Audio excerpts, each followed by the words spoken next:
Amigos, ¿cómo están? Les mando un gran saludo, esperando que se encuentren llenos de paz, amor y buena salud, mandándoles muchos saludos desde aquí donde me encuentro yo y agradeciéndoles por estar en este estudio bíblico, en estas grandiosas lecciones que ya estamos en la lección número 8 del estudio bíblico titulado Ídolos del Corazón, y la lección número 8 se titula Anhelando a Dios.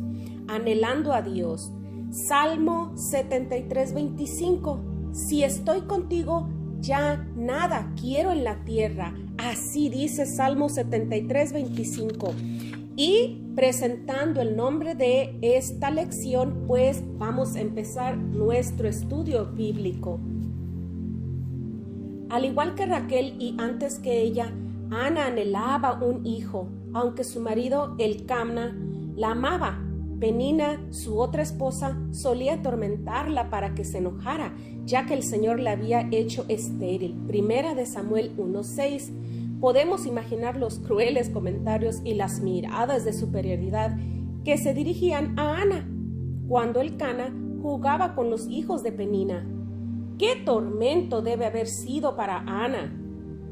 Cuando la familia hizo su viaje anual a Shiloh para adorar a Dios, Ana estaba tan abrumada por la pena que se negó a comer. Pero en respuesta a la gracia de Dios fue al templo y con gran angustia comenzó a orar al Señor y a llorar desconsoladamente. Primera de Samuel 1:10 lo podemos leer ahí. A diferencia de Raquel, no tenemos registrado que haya exigido enojado un hijo. Su deseo estaba centrado solo en el Señor, así que ella derramó su corazón delante de Él. Mientras luchaba en silenciosa oración, la gracia de Dios cambió de lugar sus deseos. Estaba segura que Él la recordaba. Voluntariamente se comprometió a entregar el deseo de su corazón a Dios. Ella oró: Señor Todopoderoso, si te dignas a mirar la desdicha de esta sierva tuya, y si en vez de olvidarme te acuerdas de mí y me concedes un hijo varón, yo te lo entregaré para toda su vida. Lo podemos leer en 1 de Samuel 1:10 al 11. Terminó la oración como una mujer cambiada. Encontró la verdadera fuente de gozo y su rostro lo reflejaba. En 1 de Samuel 1:18 lo podemos encontrar allí. Ana tenía un deseo intenso, anhelaba un hijo para amarlo y educarlo para el Señor, pero el deseo de Ana no era su Dios. Ella no quería un hijo solo para poner fin a la crueldad de Penina, quería un hijo que pudiera criar para glorificar y servir a su Dios. La adoración de Ana a Dios se ve en el nombre que le puso a su hijo. ¿Recuerdas cómo Raquel nombró a su hijo José, mostrando su deseo codicioso de tener más? Ana llamó a su hijo Samuel, que quiere decir, se lo he pedido al Señor. Ella sabía que su hijo era un regalo de Dios. Cada vez que ella decía su nombre, recordaba que él era una respuesta a la oración. Él le pertenecía a Dios. Dios misericordiosamente satisfazó a Ana porque su deseo no era su Dios. Ella respondió con agradecimiento y fe. Continuamos. El regalo de nuestros afectos. En este capítulo vamos a examinar nuestros afectos. Recuerda, afectos son nuestros anhelos, deseos y sentimientos. Nuestros anhelos y deseos son cruciales para el estudio de la idolatría porque originan y canalizan la adoración. Son la fuerza impulsora detrás de todo lo que hacemos. Piensa otra vez en el deseo intenso de Ana de tener un hijo para el Señor. ¿Qué la motivó a hacer? Ella oró y derramó su alma delante de Él. Esto la llevó a la adoración profunda y sincera.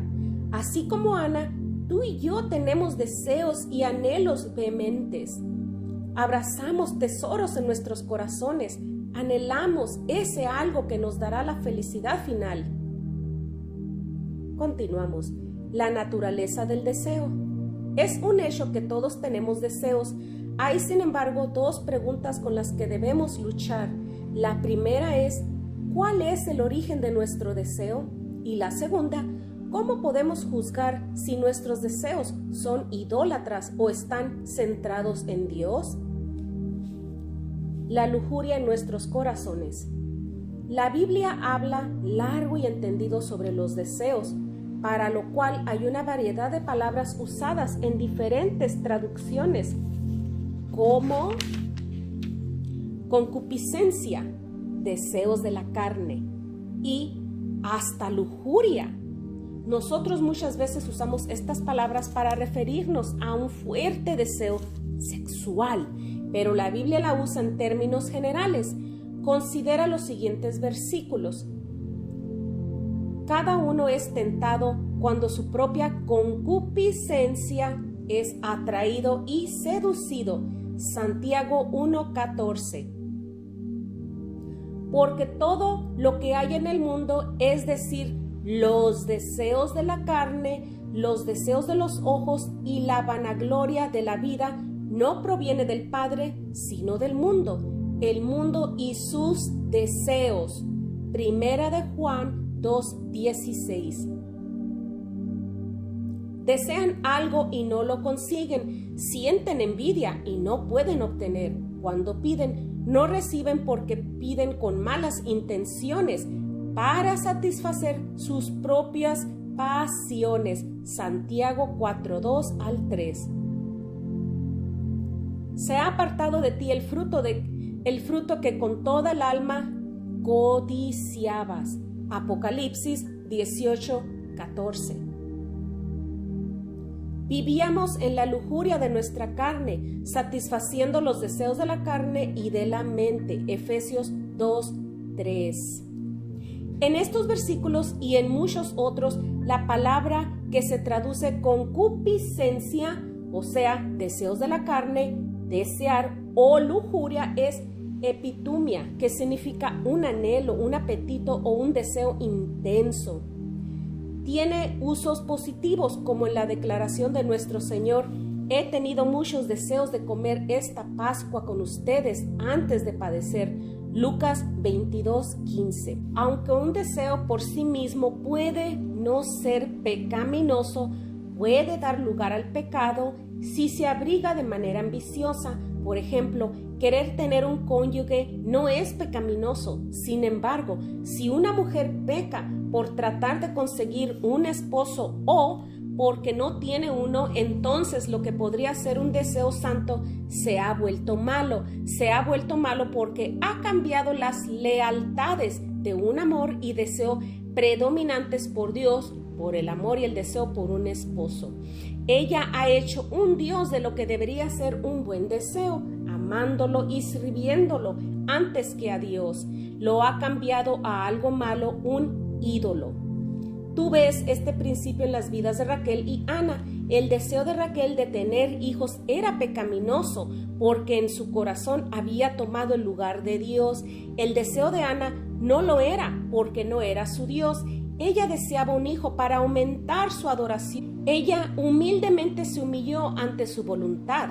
Por supuesto, hay deseos que siempre son pecaminosos. Por ejemplo, desear la esposa de otro hombre siempre es pecado.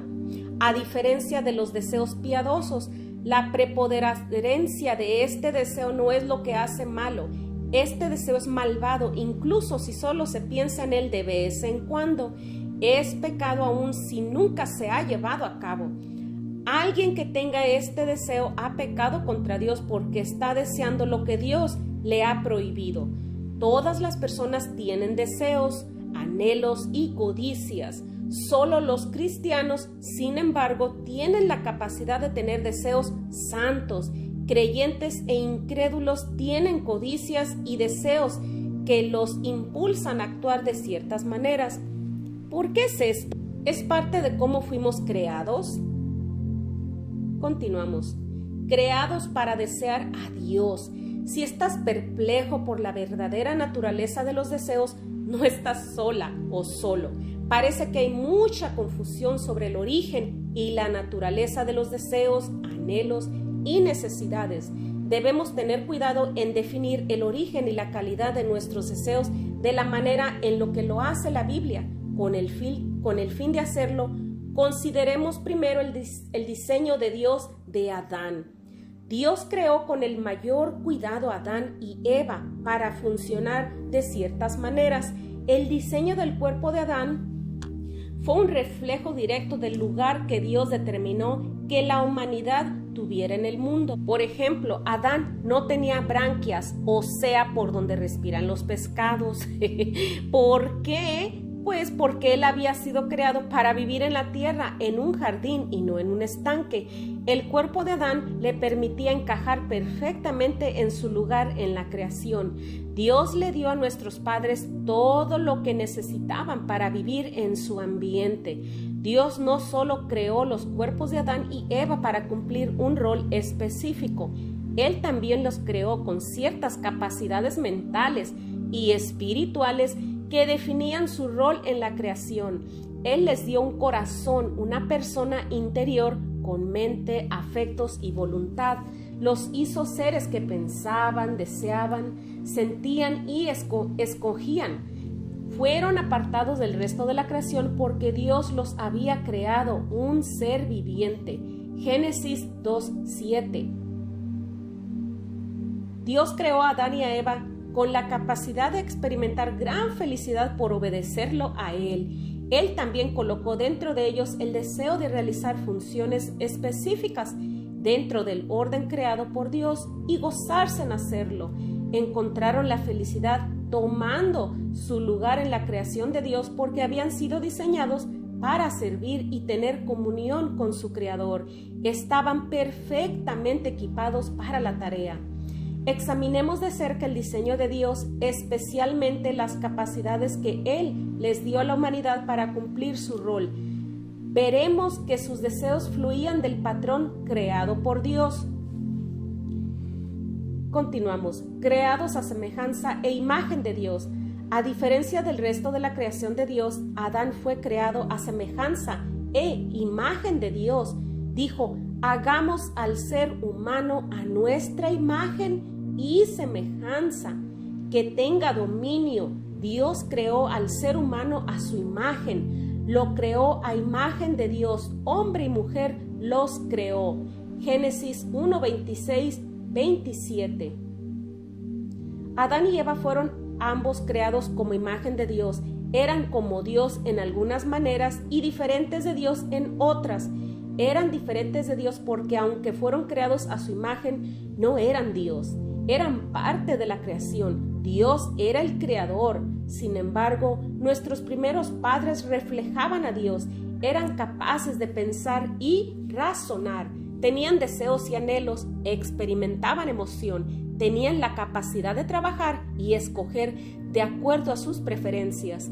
Dios les dio el deseo de gobernar sobre la creación y de experimentar el gozo de obedecer a Dios y cumplir el diseño de Dios. Tenían la capacidad para disfrutar las relaciones con Dios y con los demás. Él diseñó a la humanidad para encajar perfectamente en su creación, completamente dependiente de Él, santo y justo. Continuamos. El propósito de la creación de Adán y Eva. Como la culminación de toda la creación, la humanidad debía reflejar a Dios. Aquí está un resumen de cómo Adán y Eva reflejaban la naturaleza de Dios a través de sus roles y deseos. Número 1. Como Dios, Adán y Eva tenían la capacidad y la pasión para gobernar sobre la creación. Véase Génesis 1:26. Número 2. Al igual que Él, tenían la capacidad y el anhelo de ser fecundos, reproduciéndose a otros que se parecieran a ellos. Véase Génesis 1:28. 3. Como Dios, amaban el trabajo, tenían la capacidad y el deseo de someter a la naturaleza, cultivaban el jardín, observaban y se deleitaban en los días y las estaciones, crecían en la comprensión del mundo. Véase Génesis 1:14, 28, 2, 5, 15 y 19. 4. Como su creador, buscaban preservar la vida, usaban los recursos de la creación, Véase Génesis 1:29. Comían de las plantas y los árboles y bebían del río que estaba en el jardín. 5. Como él, apreciaban y creaban la belleza y el orden. Véase Génesis 2:9, 15 y 19. Adán nombró y clasificó a los animales. Él y Eva observaban la belleza de los árboles. Número 6. Como él lo hacía, descansaban del trabajo para tener un tiempo de comunión. Caminaban con el Señor cuando el día comenzó a refrescar. Véase Génesis 2:3 y 3:8.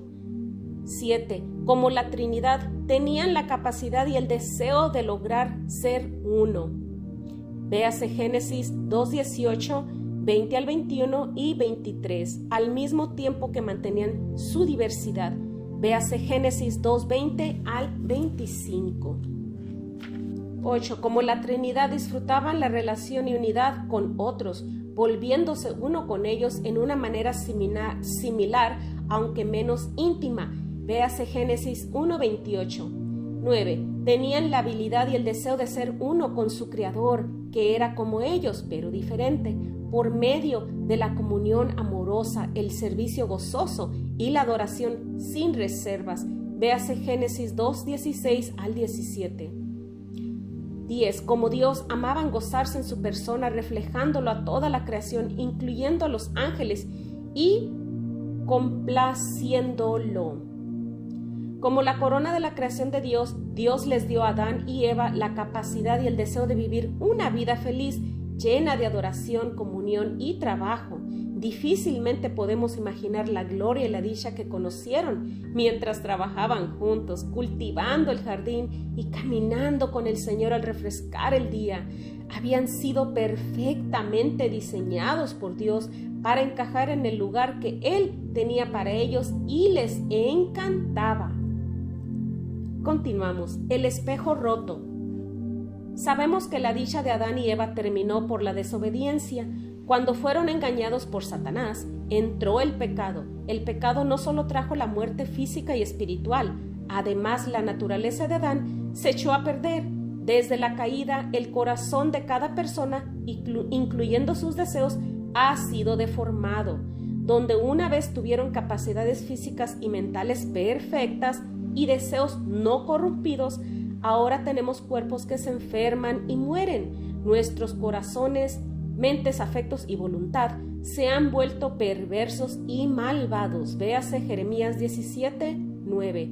En vez de vivir una gozosa unión con Dios, reflejándolo por medio de la adoración, la comunión y el trabajo, cada intento de los pensamientos de la humanidad caída se han vuelto de continuo solamente el mal. Véase Génesis 6:5.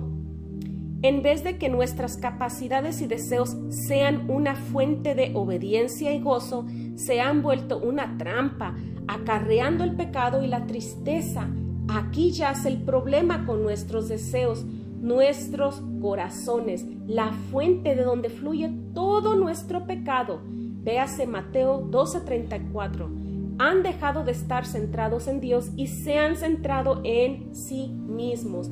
En vez de vivir la vida reflejando a Dios para su gloria, el hombre vive para su propia gloria, buscando la felicidad en su propia imagen. En vez de vivir en humilde sumisión a la palabra de Dios, confiando en que su camino es el mejor, confiamos en nuestra propia prudencia. Véase Proverbios 3:5.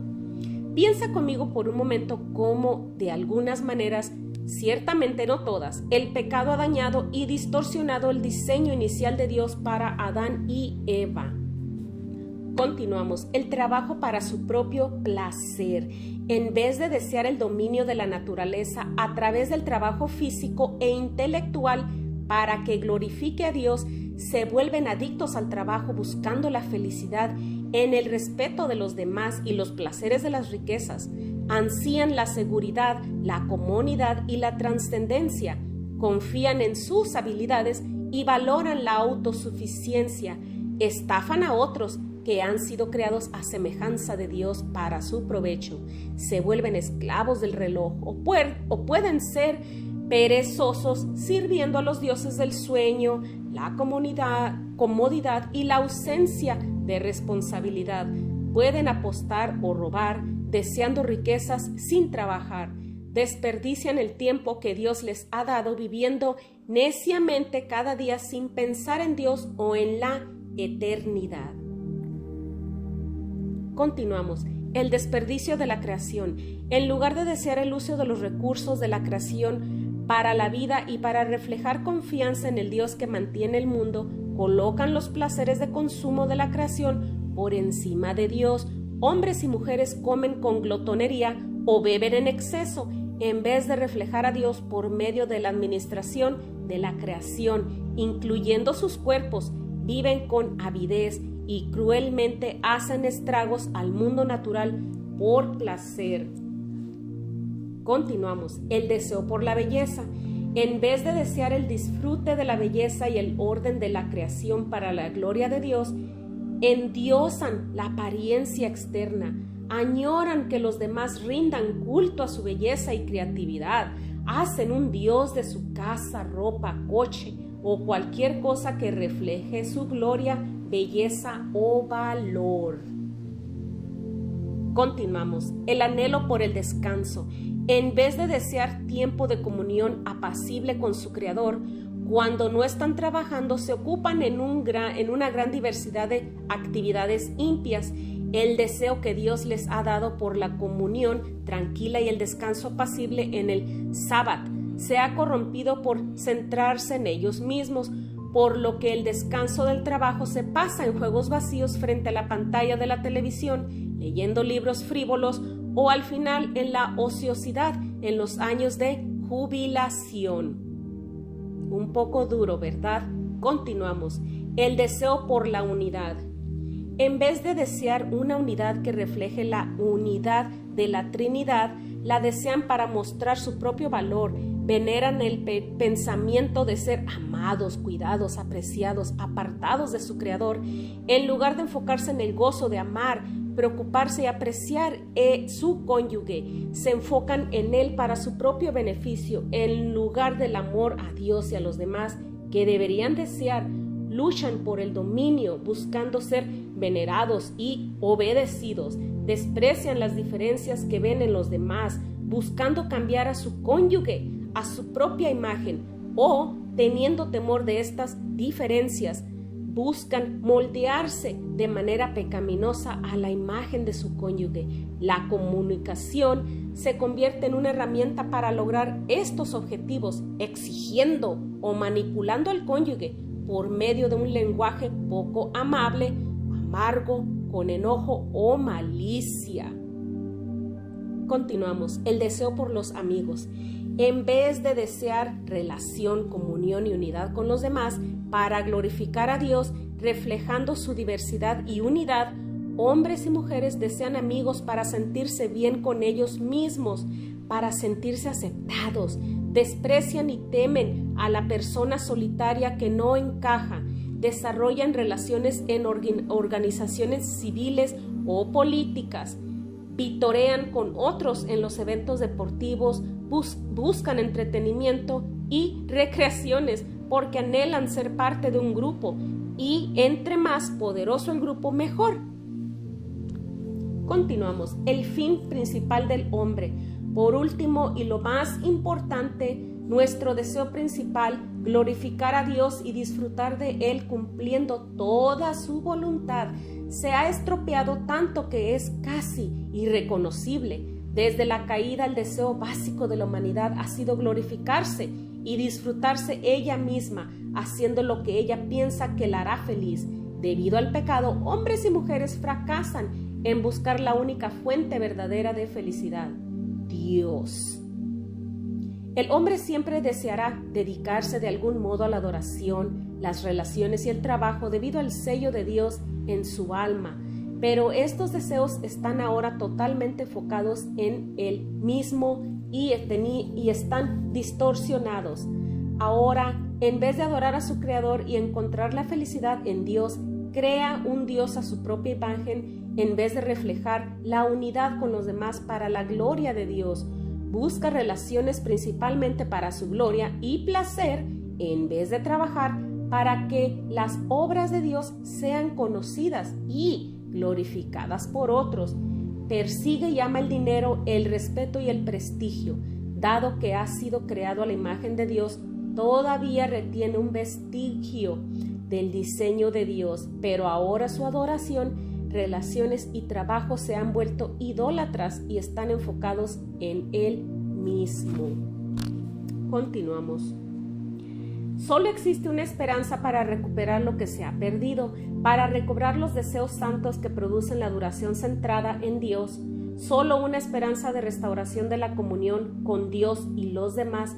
Solo una esperanza de experimentar la centralidad de Dios en nuestra naturaleza creada. Nuestra única esperanza es volver a nacer a la imagen de Jesucristo, el único hombre que ha cumplido su rol en la creación. Para volver a nacer a esta nueva imagen, debemos entrar a otro jardín, uno con una espada de fuego que fue clavada en el costado del perfecto Dios hombre. Debemos comer y beber de este árbol para conocer la verdad que puede rehacer nuestra mente, afectos y voluntad. Debemos venir a Cristo confesando y arrepintiéndonos no solo de nuestras acciones pecaminosas, sino también de nuestros deseos pecaminosos. Debemos arrepentirnos del deseo de robarle a Dios su lugar haciendo otros dioses.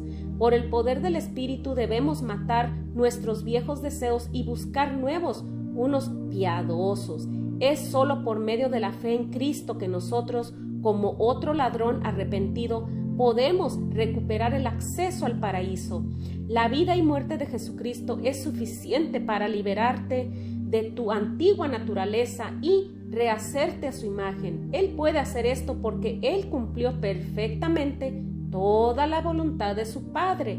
Confiar en las perfecciones de Jesucristo es todo lo que necesitamos para ser hechos otra vez a la imagen de Dios. A medida que permaneces en Él, buscando la unidad y la dependencia y obedeces sus mandamientos, descubrirás que tus deseos son transformados paulatinamente. Él trabajará en tu corazón, capacitándote para renunciar a tus deseos de egolatría y amor propio, y colocará dentro de ti el deseo de adorarlo y amarlo a Él. Nuestra primera pregunta fue: ¿cuál es la fuente de nuestros deseos? Como puedes ver, nuestros deseos fueron el diseño de Dios, pero han sido tan estropeados por el pecado que ahora solo queda una débil sombra. La segunda pregunta fue: ¿cómo podemos juzgar nuestros deseos? Los deseos del hombre no regenerado siempre son pecaminosos y enfocados en él mismo. Y aunque a los creyentes se les ha dado corazones nuevos, no debemos confiar en ellos por el remanente de pecado. Puedes juzgar tus deseos preguntándote: ¿esto cumple el diseño de Dios como se ve en Adán? Entonces, si lo hace, pregúntate: ¿Jesucristo ocupa el primer lugar en este deseo? ¿Es Él mi Dios o he hecho un Dios de este anhelo? Continuamos. La maravillosa verdad es que todos nuestros anhelos se cumplen en Cristo. Él ha venido a darnos vida abundante, pero Él no lo hace satisfaciendo deseos pecaminosos. Él nos satisface apartando nuestros corazones de ellos y volviéndolos a Él. Nos muestra el vacío de nuestros deseos vehementes y el gran gozo de la unidad con Él y con sus hijos. Él es la fuente y la satisfacción de toda nuestra felicidad. Todo lo que necesitamos se encuentra en Él.